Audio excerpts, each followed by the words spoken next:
Chicken കറി വെക്കാമെന്നും പറഞ്ഞാണ് ഇന്ന് chicken വാങ്ങിച്ചുകൊണ്ട് വന്നത്. അത് കഴിഞ്ഞപ്പോൾ പിന്നെ നമ്മൾ തീരുമാനിച്ചത് ബിരിയാണി ഉണ്ടാക്കുക. ഒരു തട്ടിക്കൂട്ട് ബിരിയാണിയാണ്.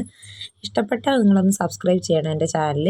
അങ്ങനെ ചിക്കൻ എല്ലാം കഴുകിയെടുത്ത് ഇഞ്ചി വെളുത്തുള്ളി പേസ്റ്റ്, മഞ്ഞൾപ്പൊടി, മല്ലിപ്പൊടി, മുളക് പൊടി, ഗരം മസാല, ഉപ്പ് ഇതെല്ലാം ഇട്ട് കുറച്ച് വെളിച്ചെണ്ണ ഒഴിച്ച് നല്ല രീതിയിൽ ഒന്ന് മിക്സ് ചെയ്ത് ഫ്രിഡ്ജിലോട്ട് മാറ്റി വെച്ച് ഒരു അരമണിക്കൂർ റെസ്റ്റ് ചെയ്യാൻ വെക്കുന്ന നേരത്തിന് നമ്മൾ കുക്കറിൽ നെയ്ച്ചോറൊക്കെ വെച്ച് മാറ്റി. ഇതിൻ്റെ ഫുൾ വീഡിയോ എടുത്തിട്ടില്ലേ. അങ്ങനെ അതെല്ലാം മാറ്റിക്കഴിഞ്ഞ് കുക്കർ കഴുകിയെടുത്ത് എണ്ണ ഒഴിച്ച് പട്ടയുടെ ഇല, പച്ചമുളക്, പെരുംജീരകം എല്ലാം കൂടെ ഇട്ട് നല്ല രീതിയിൽ മിക്സ് ചെയ്ത് നല്ലൊരു സ്മെല്ല് വരുമ്പോഴത്തേക്കും 2 സവാള നൈസായിട്ട് അരിഞ്ഞതും ഇഞ്ചി വെളുത്തുള്ളി ഉപ്പ് ഇതെല്ലാം കൂടെ ഇട്ട് നല്ല രീതിയിലൊന്ന് വാട്ടിയെടുക്കുക. ഈ ഒരു പരുവായാൽ മതി. അപ്പോഴത്തേക്കും 1 സ്പൂൺ മല്ലിപ്പൊടി, 1 സ്പൂൺ മുളക് പൊടി, 1 സ്പൂൺ ഗരം മസാലയൊക്കെ ഇട്ട് നല്ല രീതിയിൽ ഒന്ന് മൂപ്പിച്ച് അതിൻ്റെ പച്ചമണം മാറ്റുക. അപ്പോഴത്തേക്കും മാഗ്നേറ്റ് ചെയ്ത ചിക്കൻ ഇതിലേക്ക് ഇടുക. നല്ല രീതിയിൽ ഒന്ന് മിക്സ് ചെയ്തെടുത്തിട്ട് ആവശ്യത്തിന് വെള്ളം ഒഴിച്ച് കുറച്ച് കറിവേപ്പില ഇട്ട് ഒരു പകുതി വേവാകുന്നവരെ വേവിച്ചെടുക്കുക.